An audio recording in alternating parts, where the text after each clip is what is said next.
Hi and hello. You're about to watch a presentation about the Declaration, or UNDRIP. But before you begin, I just wanted to make a few introductory remarks. You'll learn in this video about how, despite the progress on UNDRIP to date, we're really just starting the first few chapters in a much larger process. However, despite how much work ahead remains, the importance of UNDRIP in the path that it's leading us on can't be overstated. If properly implemented, UNDRIP could finally lead to the fulfillment or renewal of historic treaty relationships. I'll explain what I mean by that in more detail in the following presentation, but this journey involves many steps. That means that the UNDRIP story is only beginning. Unleashing UNDRIP's power for advancing Indigenous rights will be a long process, not a singular event. And yet, as far as laws go, there aren't many more exciting or with greater potential for advancing the rights of Indigenous peoples. This great promise and the potential, of course, carries with it the burden or risk that UNDRIP fails to live up to its potential for progressing Indigenous rights. That's a risk that I'll speak to as well in this recording. But the key way of avoiding that is by doing what you're doing right now. Learning about UNDRIP, getting it, knowing it, understanding it, and sharing it with others. That learning process about UNDRIP starts with knowing about the work that was undertaken by Indigenous peoples at the international level, getting international recognition of Indigenous rights, and the setting of global, universal standards. That work was, of course, followed by the domestic laws that seek to braid those universal rights into Canadian laws. But as we'll discuss together in this presentation, saying that international standards apply here at home is only a beginning, not the end, because there's a larger process of putting those standards into practice and implementing the universal rights under UNDRIP that apply to all Indigenous peoples of the world, or making those rights a reality here at home, is the task that confronts us today. So let's begin. Thank you for joining me on this talk about UNDRIP, which is short for the United Nations Declaration on the Rights of Indigenous Peoples. It's also called UNDRIP, or even simply the Declaration. And whatever you call it, by any name, it marks a monumental opportunity for advancing the rights of Indigenous peoples. But before I tell you more about the Declaration, let's start with some powerful facts. Did you know there are nearly 400 million Indigenous peoples around the world? To give you an idea of how big that number is, if all the Indigenous peoples in the world lived together as a single nation, that country would be bigger than all but 2 other countries in the world today. I point that out to start us off because the work and accomplishment of the Declaration involved Indigenous peoples from all over the world, including those from Aotearoa, New Zealand, Australia, Latin America, Africa, and yes, especially Canada. And this joint effort helps to show how strong Indigenous peoples are, especially when they work together. Because make no mistake, the Declaration would not exist if not for the work of Indigenous peoples. Indigenous peoples hold a shared recent memory in terms of the wrongs that they've been inflicted by the history of colonialism. And the Declaration was created, at least in part, because Indigenous peoples wanted to improve on that aspect of our shared history. So let's talk about your rights. I'm Nick, I'm a lawyer, and I only represent and fight on behalf of Indigenous peoples. I've been working all across Canada to advance Indigenous rights for a while. Until recently, I lived and worked in the Northwest Territories, or Denendeh. Before that, I lived in the Kitikmeot region of Nunavut, working primarily with the Inuit of the Western Arctic. And today, I live in Vancouver, on the unceded territories of the Musqueam, Squamish, and Tsleil-Waututh peoples. And putting the Declaration and the rights that it provides into action is a big part of what I do. I've been working on putting it into effect at federal, provincial, territorial, and Indigenous levels. I point that last one out because I don't want to make the international instrument sound as though it's just part of federal, provincial, and territorial laws. I also help my clients make it part of their Indigenous laws. I eat, sleep, and dream about the Declaration because I know the promise that it holds and its limits. No matter how much you know or don't about the Declaration right now, I'm about to tell you everything that's going on with it in Canada over the next half hour together, including why it's important and what you can do to get involved in terms of making the rights it provides to Indigenous peoples a reality. And I want that to be the biggest takeaway from this video, the things that we can do, all of us, you, me, and your communities and leadership, to propel the Declaration forward, because we don't have to wait for Canada to show us how to implement the Declaration. Remember, Indigenous peoples were the ones that put the Declaration together, and they'll be the ones that put it into action. So here's a snapshot of what I'll talk to you about. It involves a discussion of past, present, and future. First, let's talk about the work that's already been done on the international aspects of the Declaration. Then I'll talk about where we are now with the new law that the Canadian government created to make the Declaration binding and enforceable in Canada. Last, we'll discuss where this work is going, what's likely to happen next, including the development of Canada's action plan, how that'll be done in partnership with Indigenous peoples to ensure that Canada's laws finally meet the standards in the Declaration.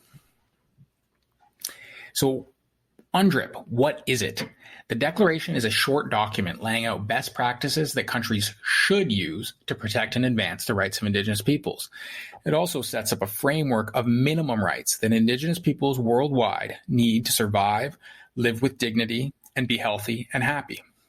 By legal standards, it does all this very efficiently, as it's a relatively short document containing just 46 articles or sections, and then 24 preambular or introductory statements. The preamble is just a simple introduction providing background to the Declaration, including its purpose and its guiding principles, and how to interpret the rights that are inside it.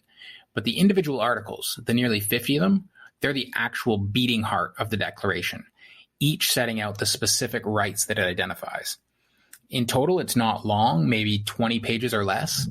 And if I held it up as a book, it wouldn't look like something that would take you much longer than a short morning to read.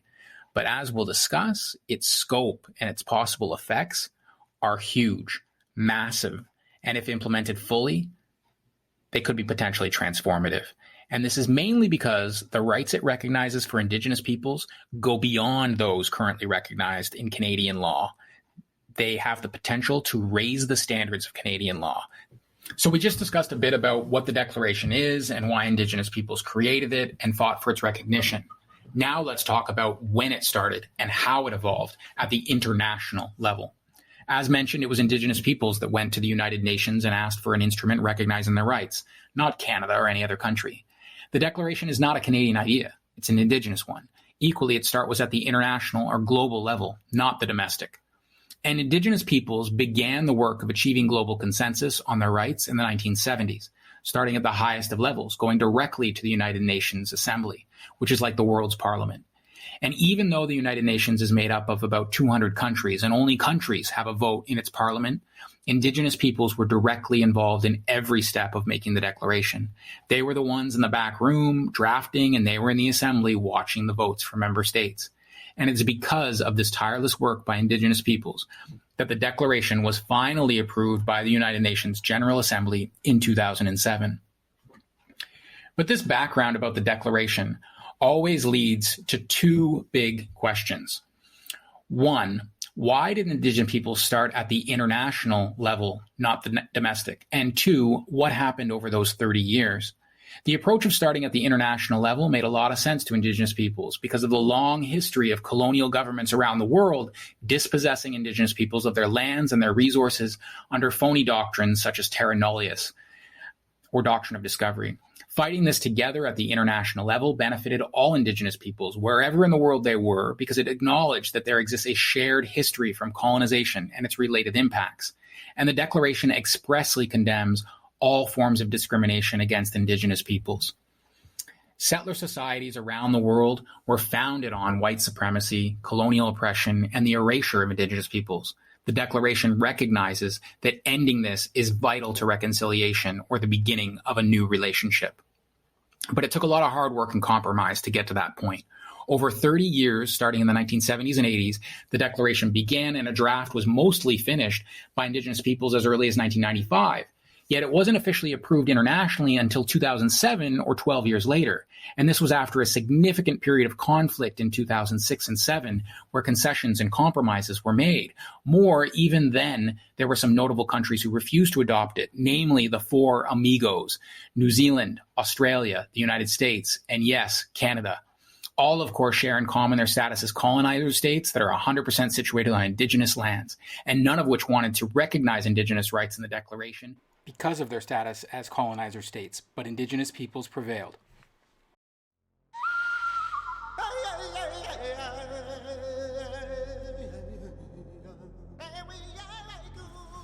So this leads us to the next part of our discussion on what's in the Declaration and how can that help to explain all the foot dragging and lengthy delays by colonizer states in affirming it, even at the international level. In moving to an analysis of the articles of the Declaration themselves, it's difficult to cherry pick just a few articles to discuss, but I've sought to do it anyway on this slide. And I didn't happen to choose those at the front end because I got lazy. Instead, it just is a coincidence that these articles at the front of the Declaration all deal with the same aspect of rights, and that is self determination, or what I call the umbrella right. And I'll speak to why I call it that in a moment. But while self determination can mean a lot of things, at its core, it's actually pretty simple. It means the sovereignty to govern oneself. Essentially, that means the right to make one's own choices. And in the context of a collective right or a community right, that means the right to develop one's own programs, services, rules, and laws to fit with the unique needs and circumstances and culture of the community. And that's why I call it the umbrella right, because the right to self-determination, or to choose for oneself or one's own community, provides a big tent for informing and giving life to all the other specific rights within the Declaration. And Indigenous peoples knew this too, which is why they fought so hard to ensure that these three provisions on your screen didn't get weakened or watered down as the United Nations member states worked on the Declaration. For example, world governments did try to do exactly that. They tried to change self-determination to self-management, which would have meant significantly less at a legal level and could have been interpreted as meaning merely the right to administer or be delegated the powers and laws of others. But Indigenous peoples stood firm. And it's important that they did, because interpreting the Declaration is just like any other law. And to show you what I mean by that, I'm going to turn you all into lawyers for just a brief moment. See, one of the key rules of statutory interpretation for reading a law or any rights-bearing document is that you need to read and think about each article, provision, or clause along with the rest of the document to fully understand how it should be interpreted. This means that the power of the self-determination provisions can serve to affect or strengthen all the others. So if these self-determination provisions mean that Indigenous peoples have the right to choose for themselves and that their communities have the right to govern themselves, we're then moving toward a situation where Indigenous peoples' permission or agreement must be sought before any action that affects that ability, or any of the other rights listed in the Declaration in such a way that could stop or prevent self-determination from occurring. And this is even more powerful when you think about how many different things are in the Declaration. And while I'm not going to go through all of the articles of the Declaration, the nearly 50 articles can generally be sorted into four general themes, namely 1, territory or land rights, 2, justice and the right to be free from all forms of discrimination, 3, freedoms and the right to cultural identity, and 4, self-governance. And you can quickly see from such broad themes that the Declaration and its rights are as broad as it gets, covering the full spectrum of rights that Indigenous peoples have. And by doing so, each of these thematic sections works together to reinforce and support the others, as you again don't read and interpret the individual articles in isolation, but together as a whole package or bundle of rights. And again, that includes the consent-seeking process that meaningful self-determination necessarily requires. And this is a huge change from how Canada does things now, which is just under a consult or engagement model before affecting Indigenous rights. And that's really the ugly gorilla or elephant in the room, the whole consent-oriented or negotiation-focused standards that exist under UNDRIP, and how they are such a game changer for potentially breathing new life into Canada's current duty to consult and accommodate model that exists under Section 35. But before we go into that, because it's a big part of FPIC, you've probably heard before or many times, free, prior, and informed consent, is what FPIC stands for. Before we get into that, I want to talk a bit about Canada's evolving positions on UNDRIP and how we got to where we are today. And I'll start, before doing that, by just stating what the Declaration doesn't do, because I think it's important that we all are on the same page about this aspect. The rights that it protects are not made or given by the Declaration. We need to remember that the rights in the Declaration do not come from settler states or any other nation state, or even the Declaration itself. Instead, the rights in the Declaration are inherent and universal rights that are held by all Indigenous peoples. That means that they are natural rights. Indigenous peoples themselves are the source of those rights. The source is not any external government. What the Declaration does is merely provide formal recognition of those rights to help advance their revitalization and protection. Further, the UNDRIP equation is additive only. And what I mean by this is that UNDRIP only supplements and complements existing Indigenous peoples' rights. It can't diminish, supplant, or replace any Indigenous rights. So UNDRIP doesn't take away or subtract from any recognized Indigenous right or any existing agreement or treaty. And in terms of UNDRIP's 46 articles, one of them, Article 37, states exactly this, very clearly. In fact, since the Declaration very clearly states that Indigenous peoples have a right to the recognition, observance, and honorable fulfillment of their treaty rights and other obligations that states have agreed to in any agreement or treaty, you could go further and say that UNDRIP supports such treaties or agreements. The other way that UNDRIP supports existing treaties and agreements is that UNDRIP serves to raise the floor of agreements. This means that UNDRIP is not a distraction or taking away from any modern treaty holders and their ability to continue to implement their treaties. Instead, what UNDRIP does is it raises the minimum rights. So it creates a foundational floor that needs to be recognized by the parties, not just when they are implementing or interpreting treaties or agreements that they've made with one another, but also in the negotiation of agreements that are to come in the future.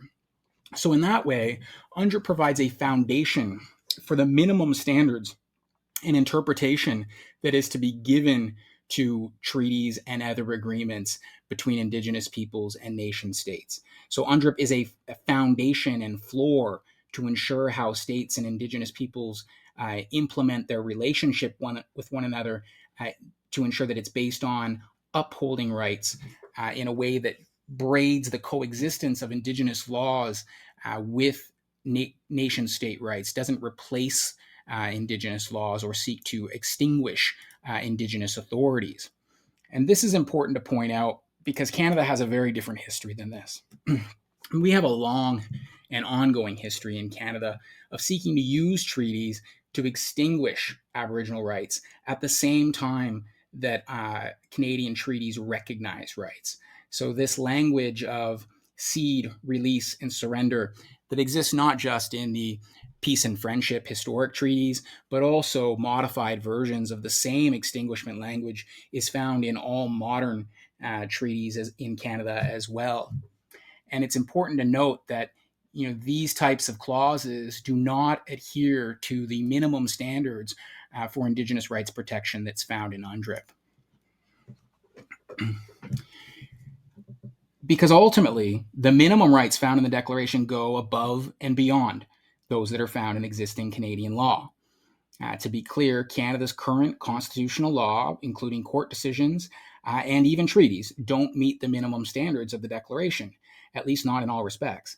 So as shown in the previous slide, treaties, whether modern or old, which Canada traditionally treats as their gold standard for honoring and respecting Indigenous rights, they all contain ugly clauses like cede, release, and surrender, or other certainty or modification provisions that Indigenous people had forced upon them in order to get Canada to agree to recognize the rights that are in those agreements. And those clauses violate the Declaration. And fully implementing the Declaration would mean requiring amending those agreements and voiding those clauses. Because, as the Declaration rightfully says, forcing Indigenous peoples to give up their rights so that other rights can be recognized is neither fair nor honorable, nor is it in line with basic minimum rights. So along these lines, we see how UNDRIP offers the promise and opportunity to improve upon the way Canadian law recognizes and advances Indigenous rights. But we also see how it starts to explain why Canada took such a long time to agree to support UNDRIP at the international level. And then, as we're about to discuss, even once it did, Canada stopped short of taking any action to carry that commitment forward into Canadian laws for quite some time. This marks the end of part one of this two-part video on UNDRIP and its implementation. In this video, you learned about the international creation and progress of UNDRIP. In part two, we'll move forward from that history to the current process of bringing UNDRIP into domestic laws. That is, taking it from New York and the halls of the United Nations to Ottawa and the nation's capital and into Canadian law. Hey, hey,